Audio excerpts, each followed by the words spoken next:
Hello viewers, আমি দীপঙ্কর। আপনারা দেখছেন আপনাদের প্রিয় ইউটিউব চ্যানেল। মাইক্রোসফট ওয়ার্ডে কাজ দ্রুত করতে যে কাজটি সবার প্রথমে জানতে হয় কিবোর্ডের শর্টকাট কি।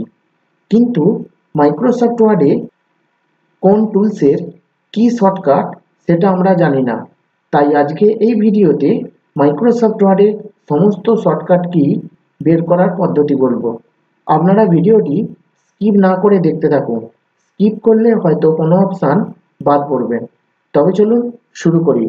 সবার প্রথমে মাইক্রোসফট ওয়ার্ডটি ওপেন করে নেব। মাইক্রোসফট ওয়ার্ডটি ওপেন করার পর সবার প্রথমে চলে যাব ভিউ ট্যাবে। ভিউ ট্যাব থেকে ম্যাক্রোসে চলে যাব। ম্যাক্রোস থেকে এখানে ভিউ ম্যাক্রো বলে অপশন পাবো। এখানে আসার পর এখানে লিস্ট বলে একটি নাম ম্যাক্রোসে টাইপ করতে হবে। করার পর এবং নিচে যে অপশানটি আছে ম্যাক্রোস ইন, এটা কি ওয়ার্ড কমান্ড অপশানে ক্লিক করতে হবে। ওয়ার্ড কমান্ডে ক্লিক করার পর এখানে দেখুন, যদি আমি এখন লিস্ট বলে লিখি, এখানে দেখুন লিস্ট কমান্ড চলে এসেছে। তো লিস্ট কমান্ডের উপর ক্লিক করবেন। করার পর এখানে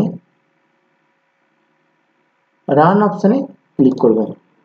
ক্লিক করার পর দেখুন দুটো অপশান আছে, এক হচ্ছে কারেন্ট কিবোর্ড সেটিং, আরেকটি হচ্ছে অল ওয়ার্ড কমান্ড। তো আপনি এখানে কারেন্ট কিবোর্ড সেটিং অপশানটা সিলেক্ট করবেন। করার পর ওকে করবেন। ওকে করলেই দেখুন মাইক্রোসফট ওয়ার্ডে সমস্ত শর্টকাটগুলি বেরিয়ে আছে। যেমন দেখুন এখানে কাটে হচ্ছে কন্ট্রোল এক্সে আপনি কাট করতে পারবেন। আরেকটি হচ্ছে কাটের শিফট প্লাস ডেল কিতে যেনও কাট করতে পারবেন। কপি দেখুন কন্ট্রোল সিতে কপি করতে পারবেন। আবার দেখুন কপি কন্ট্রোল প্লাস ইনসার্টেও কপি করতে পারবেন। কিবোর্ডে যে ইনসার্ট বাটন আছে বা ইনসার্ট কি আছে, সেই ইনসার্ট কি প্রেস করেও কপি করতে পারবেন। ডবল আন্ডারলাইন করতে গেলে control shift plus D press করতে হবে এবং কলামকে ইন্ড করতে গেলে অল প্লাস পেজ ডাউনে ক্লিক করতে হবে। তো সমস্ত শর্টকাট কিগুলি এখানে দেখতে পেয়ে যাবে।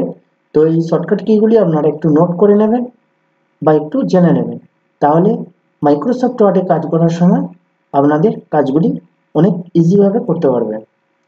ভিডিওটি যদি ভালো লাগে শেষে একটি লাইক করবেন এবং নতুন হয়ে থাকলে চ্যানেলটিকে সাবস্ক্রাইব করে পাশে থাকবেন এরকম নিত্য নতুন প্রতিদিনের ভিডিও দেখার জন্য।